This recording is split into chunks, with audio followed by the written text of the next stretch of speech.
Karnataka slum development board के द्वारा बीदर में 750 घर सैंक्शन हुए थे।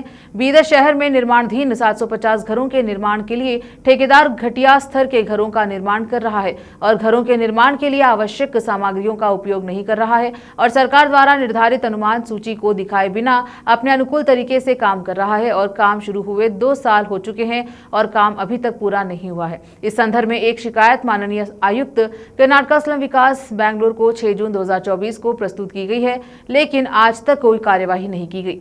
इस संबंध में रिपब्लिकन पार्टी ऑफ इंडिया के राज्य अध्यक्ष महेश गुरनालकर ने इसका खंडन किया और मीडिया से बात करके इस संबंध में विस्तार से बताया।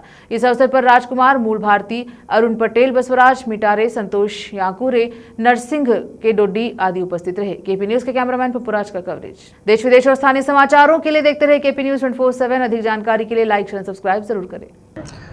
ಕರ್ನಾಟಕ ಕೊಳಗೇರಿ ಅಭಿವೃದ್ಧಿ ಮಂಡಳಿ ಅಂದರೆ ಸ್ಲಮ್ ಬೋರ್ಡ್ ನಿಂದ 2021-22ರಾಗ ಬೀದರ್ದಾಗ ಒಂದು 8ರಿಂದ 10 ಏರಿಯಾಗಳು ಸ್ಲಮ್ ಏರಿಯಾ ಅಂತ ಮಾಡಿದಾರೆ. ಅದ್ರಾಗ ಒಂದು ಮೈಲೂರು ಕೂಡ ಸ್ಲಮ್ ಏರಿಯಾ ಅಂತ ಆಗಿದೆ. ಸ್ಲಮ್ ಅಂದ್ರೆ ಏನು, ಅಲ್ಲೆಲ್ಲ ಬಡವರದ ಆರ್ಥಿಕವಾಗಿ ಸಾಮಾಜಿಕವಾಗಿ ಹಿಂದುಳಿದರ ಅವ್ರಿಗೊಂದು ಮನಿ ಯೋಜನೆ ಬಂದಿತ್ತು.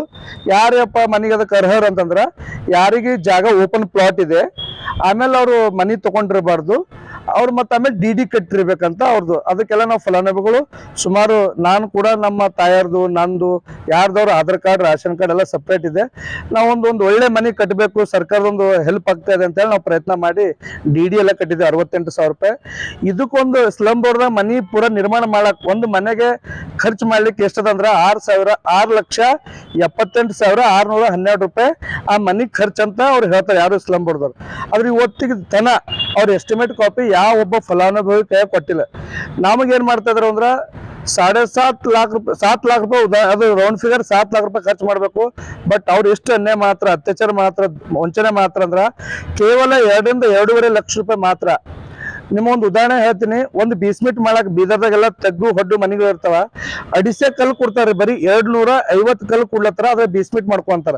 ಆ ಅಡಿಸೆ ಕಲ್ಲು ಬೇಸ್ಮೆಂಟ್ದಾಗೆ ಮುಚ್ಚೋಗ್ತಾವ. ಅದು ಬಾಕಿ ನಾವು ಮಾಡ್ಕೋಬೇಕು. ಅದು 8 ತರ ನಾವು ತಗ್ಗು ಮನೆ ಇದ್ದರು 8 ತರ ಬೇಸ್ಮೆಂಟ್ ಮಾಡ್ಕೊಂಡು ಸುಮಾರು ನಾವು 5-6 ಲಕ್ಷ ರೂಪಾಯಿ ನಾನೇ ಸಾಲ ಸೂಲ ಮಾಡ್ಕೊಂಡು ಅಲ್ಲಿ ತಂದು ನಾವು ಮನೆ ಮಾಡ್ಕೊಂಡಿದ್ದೀವಿ. ಇವತ್ತ ಅವರೆಲ್ಲ ಕಷ್ಟದಾಗ ನೀವು ಮಾಡ್ಕೊಡ್ರಿ, ನಾವು ನಿಮ್ಗೆ ಪೇಮೆಂಟ್ ಮಾಡ್ತೇವೆ ಅಂತಾರ, ಮೆಟೀರಿಯಲ್ ಕೊಡ್ತೇವೆ ಅಂತಾರ. ಇವತ್ತು ಯಾವುದೂ ಕೊಡ್ತಾ ಇಲ್ಲ. ಅವ್ರು ನಮಗೇನು ಹೇಳಿರಿ 2022ರಾಗ ಅಂದ್ರೆ ನಾನು 4ರಿಂದ 5 ತಿಂಗಳದಾಗ ನಿಮ್ಮ ಮನೆ ಕಂಪ್ಲೀಟ್ ಮಾಡ್ಕೊಡ್ತೇವ್ರಿ ಅಂತಂದಾಗ ನಾವು ಬಾಡಿಗೆ ಚಾಲೂ ಮಾಡಿದೆವು. ಇವತ್ತು 25 ನಡೆದದ 2025. ಇವತ್ತಿಗೆ 3.5-4 ವರ್ಷ ಚಾಲ್ತಿ ಅದ. ಅವ್ರು ಒಂದಿನ ಬಿ ನಮ್ಮ ಬಾಡಿಗೆ ರೊಕ್ಕ ಕೊಟ್ಟಿಲ್ಲ, ನಮ್ಮ ಮನೆ ಪೂರ ಕಂಪ್ಲೀಟ್ ಮಾಡಿಲ್ಲ. ನಮಗೊಂದು ಭಿಕ್ಷೆ ಬೇಡ್ದಂಗೆ, ಭಿಕ್ಷುಕರಿಗೆ ದಾನ ಮಾಡ್ದಂಗೆ ನಮಗೆ ಅನ್ಯಾಯ ಮಾಡ್ತಾ ಇದ್ರ, ವಂಚನೆ ಮಾಡ್ತಾ ಇದ್ರ. ಅದ್ರಾಗ ನಾವು ಈ ಗುತ್ತಿಗೆದಾರ ಹಿಂಗೆ ಮಾಡ್ತಾ ಇದ್ದಾರ ಅಂತ ಹೇಳಿ ನಾವು ಜೈ ಅವ್ರಿಗೆ ಹೇಳಿದೆವು. ಜೈ ಕೂಡ ಅದ್ರ ಶಾಮಿಲ್ ಆಗಿರೋ ಹೆಸರು ಲಕ್ಷ್ಮೀಕಾಂತ್ ಅಂತ ಹೇಳಿ ಜೈ ಅವರು. ಜೈ ಮಾಡ್ತಾ ಇಲ್ಲ ಹೆಲ್ಪ್ ಅಂತ ಹೇಳಿ ನಾವು AW ಗುಲ್ಬರ್ಗ ವಲಯದ ಒಬ್ಬ AW ಅಂತಿದ್ದಾರೆ, ಶ್ರೀಧರ್ ಸಾರ್ವಾಡ್ ಸರ್, ಅವರು ಕೂಡ ಶಾಮಿಲ್ ಆಗಿದ್ದಾರೆ. ಇದ್ರ ಗುತ್ತಿಗೆದಾರ ಮೇನ್ ಉಗಿಬಂಡಿ ಅಂತ ಹೇಳಿ ಅವರು ರಾಯಚೂರ್ದಾರ. ಇಲ್ಲಿ ವೆಂಕಟೇಶ್ ಅಂತ ಅವ್ರ ಬ್ರದರ್ ಇದ್ರು, ಅವ್ರದ್ದು ಅಣ್ಣವ್ರ.